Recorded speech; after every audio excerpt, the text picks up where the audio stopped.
ọjọ́ kan ìpọ́njú orí ẹni ló ní ọjọ́ gbogbo. Tó bá ń dára fún ni wọ́n á ní orí ni, tó bá tún kù díẹ̀ káàtó wọ́n á ní orí ẹ̀ ló takò, wọ́n á ní orí ẹ̀ ò ṣègbè lẹ́yìn ẹ̀. Kórí ẹ̀ bá lè ṣègbè lẹ́yìn ẹ̀, kórí ẹ̀ bá lè lànà fún ẹ, kórí ẹ̀ bá lè gbé ẹ débi re, kórí ẹ̀ bá lè jà fún ẹ, kó jà fún àwọn ọmọ ẹ, máa bọ orí ẹ. Tó o bá ti bọ orí ẹ, Ọlọ́run ẹlẹ́dàá ẹ ló ń kẹ́. Bíbélì ní ọkọ ní orí aya.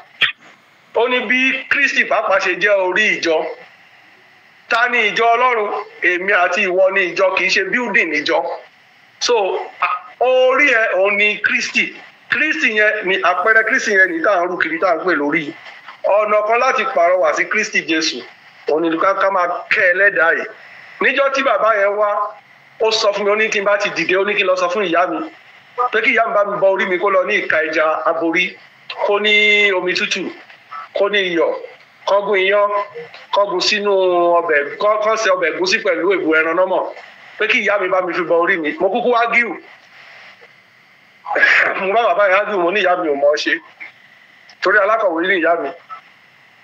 Ṣùgbọ́n ìyá mi lẹ́nu ìgbà tí mo dìde, nígbà tí bàbá disappear, bàbá sọ pé ó mọ̀ ọ́ ṣe, bàbá tún bá mi jí ágíù bá pé ìyá mi mọ̀ ọ́ ṣe. Ìgbà bàbá disappear tó di ìdájí tí mo dìde lọ bá ìyá mi, mo sọ nǹkan tí mo rí lójú oorun fún ìyá mi ní òótọ́ ni ó lóun mọ̀ ọ́ ṣe. Ṣé ó tán? Bàbá yẹn dẹ̀ sọ fún mi pé kí wọ́n bá mi bọrí mi, kí ire tí òun ẹlẹ́dàá ń gbé bọ̀ kó má forí mi mọ́, tó túmọ̀ sí pé ire ti ń forí mi tẹ́lẹ̀. Bàbá funfun ni o, gbogbo ara ẹ̀, gbogbo skin ẹ̀ ló funfun bí aṣọ funfun tí mo wọ̀ yìí, gbogbo irun ẹ̀ funfun ni. Bàbá yẹn dẹ̀ lóun ni ẹlẹ́dàá. Ok, ìgbà tí mọ́mì mi dẹ̀ bọrí mi, mo tálákà ju èkúté ilé lọ ńgbà yẹn. Lẹ́yìn ìgbà tí mọ́mì dẹ̀ bá mi ṣe kinní yẹn tán, ra àwọn kinní yẹn tán dẹ̀ bọrí yẹn, oṣù kejì ló fẹ́ parí lẹ́yìn ìgbà tá a bọrí, nígbà tí ìṣẹ̀lẹ̀ abàmì kan ṣẹlẹ̀ lẹ́kìtì. Orúkọ mi ni Wòlíì Israel Ọládélé Ògúndípẹ̀, Genesis Global. Alore TV, ẹ máa wò ó. Ọlọ́run kúkú ní gbàgbé yín, because mo rí pé December ọdún ló tún parí. Iṣẹ́ kan gbòógì tọ́lọ́run gbé mi lọ́wọ́ gẹ́gẹ́ bí wòlíì àti aládùúrà òun ni orí bíbọ. Orí bíbọ ni Ọlọ́run mú mi pass through. Tọ́lọ́run pàdé mi lójú ìran tó dẹ̀ sọ̀rọ̀ orí bíbọ yẹn, tó ní kí n jẹ́ kó lọ bá ń bọrí mi. Orí bíbọ ni mo bọ. Lẹ́yìn oṣù méjì ọ̀nà mi là. Example, mo ti sọ fún yín lẹ́ẹ̀kan, ẹni tọ́lọ́run máa pè á mú rí ìrírí gidi. Èmi fúnra mi lọ́lọ́run kọ́kọ́ fi ṣe example orí bíbọ yẹn. Mo dẹ̀ bọ orí mi tán. Ìgbà tí oṣù kejì fẹ́ parí ni ọ̀nà mi là. Ibi tọ́nà tiẹ̀ ti là gan, kì wá ṣe pé ọ̀nà mi là níbi kékeré tí mo wá ń grow. Ọ̀nà mi lọ là lókè pátá ni. Títí dè ní. So mo mọ rírì orí bíbọ, mo dẹ̀ wá ń bọrí fún àwọn èèyàn. Kò dẹ̀ sí ẹni tí mo bọrí fún tí ọ̀nà ẹ̀ ò là. Ẹ ṣe bí ẹ̀yin mọ̀ mí sà. Bẹ́ẹ̀ni, ṣé eléyìí ò dẹ̀ lọ ní ìlànà òrìṣà? Ṣé eléyìí ò lọ ní ìlànà òrìṣà? À ń borí, à ń pẹ́lẹ̀, ṣé kò lọ ní ìlànà tìbílẹ̀? Rárá. Orí bíbọ ò ní í ṣe pẹ̀lú ìlànà kan, pé bóyá ìlànà pé àwọn oníbílẹ̀ ló ń ṣe. Orí bíbọ ò ń ṣe bẹ́ẹ̀ o. Orí bíbọ jẹ́ ọ̀nà kan gbòógì tí a fi ń pẹ̀tù sí Ọlọ́run. Ọ̀nà kan gbòógì tó ń pè ní iṣẹ́ mọ̀ọ́kan tó ń pè ní praise worship ní church. Another way of worship, another way of worshiping God òun ni orí bíbọ. Bíbélì ní orí òun ni olùgbàlà ara. So ṣé mọ̀ pé orí ni God in your body. Wọ́n ní orí làbá bọ tá a bá fòrìṣà sílẹ̀. Wọ́n ní orí ẹni ló ní ọjọ́ gbogbo, ògùn ló ní ọjọ́ kan ìpọ́njú. Orí ẹni ló ní ọjọ́ gbogbo. Tó bá ń dára fún ni wọ́n á ní orí ni, tó bá tún kù díẹ̀ káàtó wọ́n á ní orí ẹ̀ ló takò, wọ́n á ní orí ẹ̀ ò ṣègbè lẹ́yìn ẹ̀.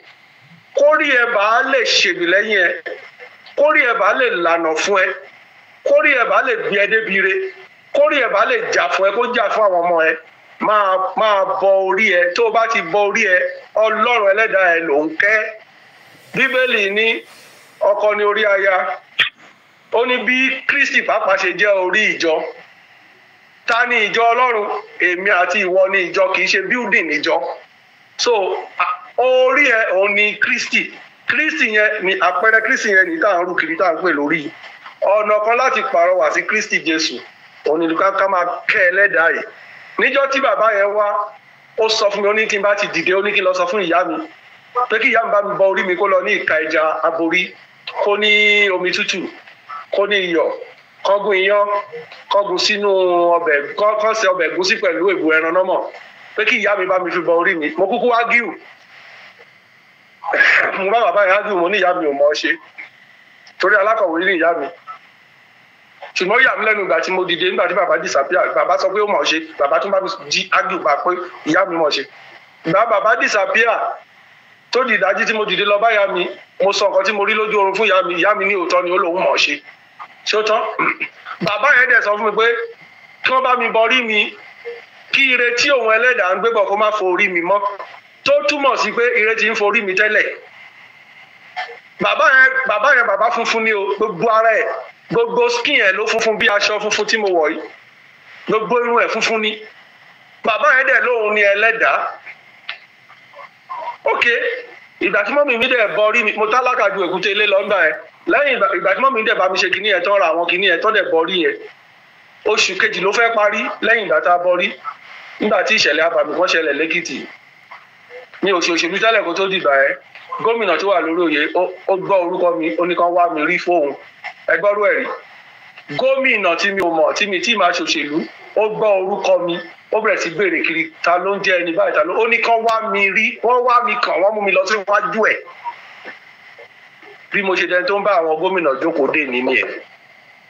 So ayé mi fúnra ẹ̀ ni Ọlọ́run fi ṣe àpẹẹrẹ orí bíbọ tó fi kọ́ mi ní ìrìn àjò yẹn láti ìgbà tí mo dẹ̀ ti ń bọrí fún àwọn ènìyàn.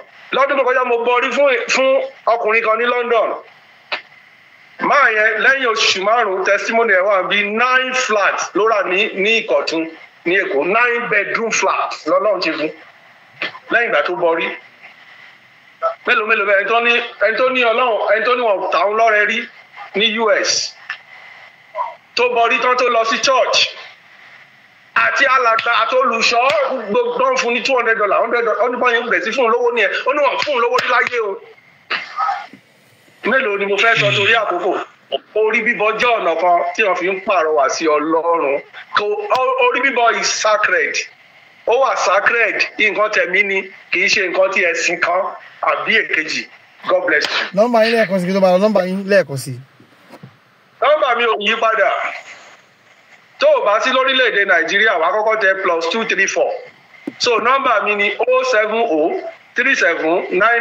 07037993902 lẹ́ẹ̀kan sí 07037993902 tó o bá ti sí lórílẹ̀‐èdè Nàìjíríà kọ́kọ́ tẹ +234 ṣe sí WhatsApp fi gbólóhùn sílẹ̀ fún mi lórí WhatsApp ìgbà tí n bá bẹ̀rẹ̀ sí dá àwọn èèyàn tó wà online lóhùn mo máa ń ya àkókò sílẹ̀ láti máa dá àwọn èèyàn tí ò sí ní ibi tí mo wà lóhùn máa dá wọn lóhùn lórí WhatsApp máa dẹ́ ẹ lóhùn tá a tẹ́ ẹ lọ́rùn orúkọ Jésù ó ṣe rere àmín ó ti rí bẹ́ẹ̀ amen kò lè yí padà amen orúkọ Jésù wa.